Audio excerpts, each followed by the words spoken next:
जय हिंद बच्चों, मैं रामनाथ पटले इस YouTube चैनल मासब जी में आपका स्वागत करता हूं। आज के इस कालखंड में हम कक्षा 12वीं राजनीति शास्त्र की जो पाठ्यपुस्तक है समकालीन विश्व राजनीति, इस पाठ्यपुस्तक पर आधारित प्रश्न बैंक के प्रश्नों को हम हल करेंगे। तो विद्यार्थियों, वीडियो में आगे जाने से पहले आपसे आग्रह है, अगर अभी तक आपने हमारे चैनल को सब्सक्राइब नहीं किया है तो अवश्य ही सब्सक्राइब कर लीजिए। साथ ही बेल आइकन को भी क्लिक कर लीजिए, जिससे कि आपको हमारे नए वीडियोस की नोटिफिकेशन प्राप्त होती रहे। विद्यार्थियों, प्रश्न बैंक में दिए हुए प्रश्न से हमें आगामी वार्षिक परीक्षा की तैयारी में मदद मिलेगी। विद्यार्थियों, यहाँ पर हायर सेकेंडरी परीक्षा 2022-23 के लिए जो प्रश्न बैंक जारी की गई है, विषय सूची यहाँ पर दी हुई है। हमने एक अलग से वीडियो बनाकर उसमें राजनीति शास्त्र के ब्लूप्रिंट और हटाए गए पाठ्यक्रम की जानकारी भी दी है, उसे भी आप अवश्य देख लें। यहाँ पर आप देख रहे हैं कि समकालीन विश्व राजनीति से जो अध्याय 1 है शीत युद्ध का दौर, इसे पाठ्यक्रम से हटा दिया गया है वर्ष 2022-23 के लिए। इसी तरह अध्याय 3 समकालीन विश्व में अमेरिकी वर्चस्व, इसे भी पाठ्यक्रम से हटा दिया गया है। तो आज के कालखंड में हम अध्याय 2 दो ध्रुवीयता का अंत, इस पाठ पर आधारित वस्तुनिष्ठ प्रश्न देखते हैं। प्रश्न क्रमांक 1, बहुविकल्प प्रश्नों के उत्तर दीजिए। ये ऑब्जेक्टिव टाइप क्वेश्चन है।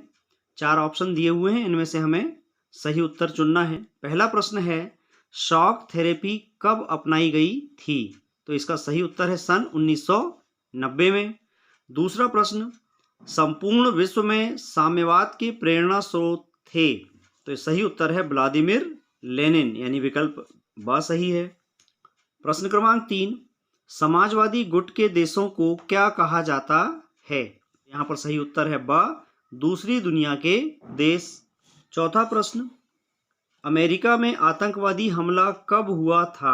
तो सही उत्तर है द 11 सितंबर 2001 को।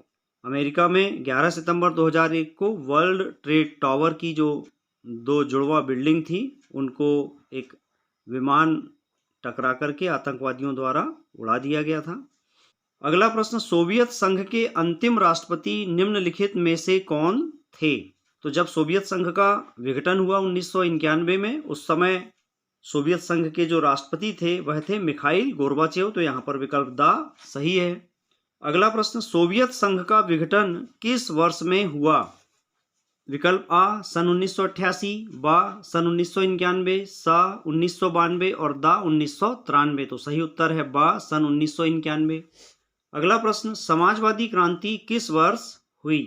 सही उत्तर है ब 1917। अगला प्रश्न, बोल्शेविक क्रांति कहाँ हुई थी? सही उत्तर है स रूस। अगला प्रश्न, द्विध्रुवीयता का उदय का कारण निम्नलिखित में से क्या था? विकल्प आ है 2 महाशक्तियों का उदय, ब बड़ी शक्तियों की कम संख्या, स परमाणु हथियारों की दौड़ और द उपर्युक्त सभी। तो यहाँ पर सही उत्तर है द उपर्युक्त सभी। विद्यार्थियों, प्रथम विश्व युद्ध के बाद रूस बहुत ही ताकतवर देश होकर उभरा और उसके विपक्ष में अमेरिका भी अपना कुछ मित्र देशों के साथ में एक अलग ग्रुप बनाकर उभरा। तो इस तरह से पूरे विश्व में शक्ति के केंद्र ये दोनों देश हो गए थे। अगला प्रश्न है, रूस के पहले चुने हुए राष्ट्रपति कौन थे? तो यहाँ पर सही उत्तर है बोरिस एल्त्सिन। अगला प्रश्न है, निम्न में बाल्टिक गणराज्य कौन हैं?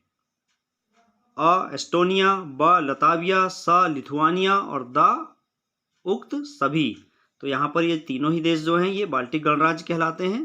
तो सही उत्तर है द उक्त सभी। अगला प्रश्न है, रिक्त स्थानों की पूर्ति कीजिए। विद्यार्थियों, ये जो प्रश्न बैंक है लोक शिक्षण संचालनालय द्वारा जारी की गई है। यहाँ पर प्रिंटिंग कुछ अलग तरह की है, कहीं कहीं कुछ मिस्टेक भी है, तो इसको ध्यान से समझकर आपको पढ़ना है। बोल्शेविक कम्युनिस्ट पार्टी के संस्थापक खालिस्तान थे। तो खालिस्तान में हम लिखेंगे व्लादिमीर लेनिन। दूसरा, नाटो का पूरा नाम है? तो रिक्त स्थान में हम लिखेंगे उत्तर अटलांटिक संधि संगठन, अर्थात इंग्लिश में North Atlantic Treaty Organization, NATO। तीसरा, जनता द्वारा बर्लिन की दीवार को सन खालिस्तान में तोड़ा गया। तो सही उत्तर है सन 1989। अगला, लेनिन के उत्तराधिकारी खालिस्तान थे। तो यहाँ पर हम लिखेंगे जोसेफ स्टालिन। अगला प्रश्न, खालिस्तान का शाब्दिक अर्थ आघात पहुंचाकर उपचार करना है। तो खालिस्तान में हम लिखेंगे शॉक थेरेपी। छठवां, सोवियत संसद का नाम खालिस्तान है। तो सोवियत संसद को ड्यूमा कहते हैं, यहाँ हम लिखेंगे ड्यूमा। सातवां, रूसी मुद्रा का नाम खालिस्तान है। तो रूसी मुद्रा का नाम रूबल, रिक्त स्थान में लिखेंगे। आठवां, खालिस्तान का शाब्दिक अर्थ आघात पहुंचाकर उपचार करना है। यह प्रश्न यहाँ रिपीट हो गया है, ये 5वें में दिया हुआ है शॉक थेरेपी, तो यहाँ पर भी शॉक थेरेपी आएगा। प्रश्न क्रमांक 3, सही जोड़ियां बनाइए। कॉलम ए में पहले नंबर पर है उत्तर अटलांटिक संधि संगठन अर्थात नाटो। तो इसकी जोड़ी हम बनाएंगे ई 12 देश। जब नाटो की स्थापना हुई तो उस समय 12 देश इसके सदस्य थे, वर्तमान में 30 देश इसके सदस्य हैं। दूसरा, शॉक थेरेपी का परिणाम, इसकी जोड़ी हम बनाएंगे दा से अर्थव्यवस्था तहस नहस होना। तीसरा, वारसा। वारसा क्या है? एक सैन्य समझौता है, तो इसकी जोड़ी हम बनाएंगे सैन्य समझौता से। बाल्टिक गणराज्य, बाल्टिक गणराज्य का एक देश है लिथुआनिया, तो इसकी जोड़ी हम बनाएंगे बा लिथुआनिया से। पांचवा, यूएसएसआर, ये क्या है? इसकी जोड़ी हम बनाएंगे समाजवादी सोवियत गणराज्य। छठवां, यूरोपीय संघ, इसकी जोड़ी हम बनाएंगे सा पूर्वी यूरोप के देश से। पूर्वी यूरोप के देशों का जो संगठन है वह यूरोपियन यूनियन कहलाता है। विद्यार्थियों, एक बात का यहाँ ध्यान रखें कि परीक्षा में आपको ऐसे नहीं करना है। आप कॉलम ए में लिखे कथनों के सामने कॉलम बी में सही उत्तर लिखेंगे। सही जोड़ियों में जो दूसरा सेट है, कॉलम ए में पहले है सोवियत संघ, जोड़ी बनाएंगे सा 15 गणराज्य से। बर्लिन की दीवार बनी, बर्लिन की दीवार कब बनी? सन 1961 में, तो इसकी जोड़ी हम बनाएंगे दा 1961 से। तीसरा, ग्लासनोस्त, तो इसकी जोड़ी हम बनाएंगे ई खुलेपन की नीति से। चौथा, शॉक थेरेपी, शॉक थेरेपी की हम जोड़ी बनाएंगे अ आर्थिक मॉडल से। पांचवा, ताशकंद, ताशकंद उज्बेकिस्तान का शहर है, उज्बेकिस्तान की राजधानी है। जब सोवियत संघ था उस समय उज्बेकिस्तान भी सोवियत संघ का ही एक हिस्सा था, अब स्वतंत्र देश है। छठवां, डॉक्टर राधाकृष्णन, डॉक्टर राधाकृष्णन की जोड़ी हम बनाएंगे ब राष्ट्रपति भारत। आइए अब आगे चलते हैं। एक शब्द या एक वाक्य में उत्तर दीजिए।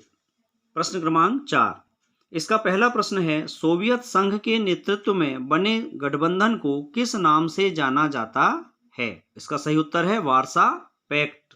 दूसरा, अमेरिका में आतंकवादी हमला कब हुआ? तो उत्तर में लिखेंगे 11 सितंबर सन 2001 को। तीसरा, शॉक थेरेपी का कोई एक परिणाम लिखिए। उत्तर में हम लिखेंगे अर्थव्यवस्था का तहस नहस होना, जिसे गराज सेल के नाम से भी जाना जाता है।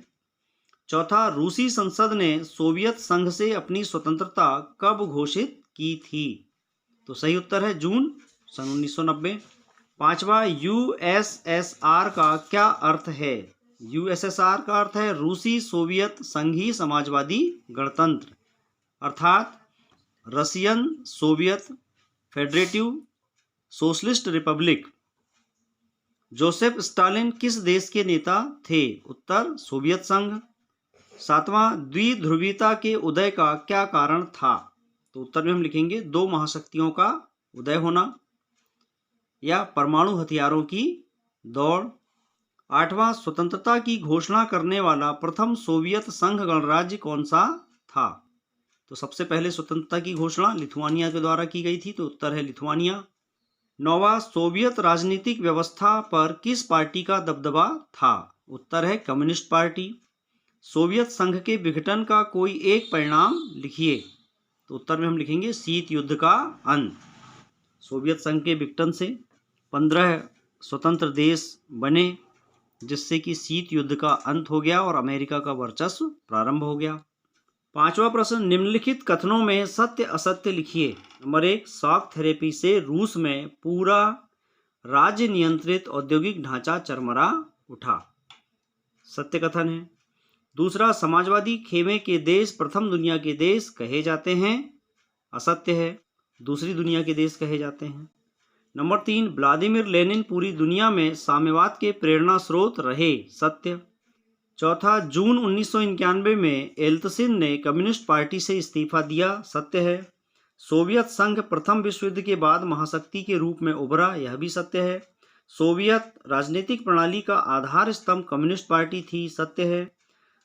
अगला, सन 1991 के बाद युगोस्लाविया कई प्रांतों में टूट गया, असत्य। अगला, सन 1971 में भारत पाकिस्तान युद्ध में सोवियत संघ ने भारत की मदद नहीं की, यह भी असत्य है। नौवां, दो ध्रुवीयता में किसी एक शक्ति का अस्तित्व रहता है, असत्य है। शक्ति के दो केंद्र होते हैं। अगला, 25 दिसंबर 1991 को सोवियत संघ का अंत हो गया, यह कथन भी सत्य है।